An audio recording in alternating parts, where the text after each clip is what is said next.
আসসালামু আলাইকুম ৰহমতুল্লাহি ওয়া বাৰাকাতুহু। আপোনালোকৰ ওপৰত আল্লাহ তাআলাৰ ৰহমত বৰকতৰ শান্তি বৰ্ষিত হওক। আউযুবিল্লাহি মিনাশ শাইতানিৰ ৰাজিম। বিসমিল্লাহিৰ ৰহমানিৰ ৰহিম।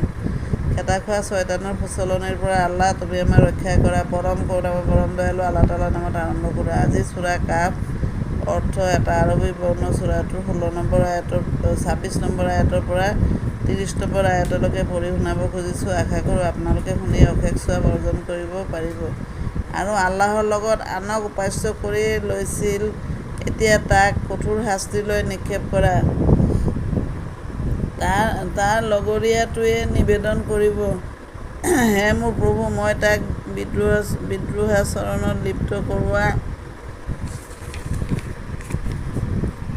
কৰোৱা নাছিলোঁ, বৰং সি নিজেহে পথভ্ৰষ্ট হৈ বহু দূৰলৈ আঁতৰি গৈছিল। উত্তৰত কোৱা হ'ব, মোৰ সন্মুখত বাক-বিতণ্ডা নকৰিবা। মই আগেয়ে তোমালোকক বিষম পৰিণতি সম্পৰ্কে সতৰ্ক কৰি দিছিলোঁ।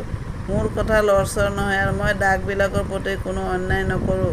ৰুকু 30 নম্বৰ। স্মৰণ কৰা সেই দিনটোৰ কথা, যিদিনা জাহান্নামক সোধা হ'ব, তুমি পূৰা মাত্ৰাই ভৰপূৰ হ'লানে? জাহান্নামে সুধিব, আৰু আছেনে সমাপ্তি?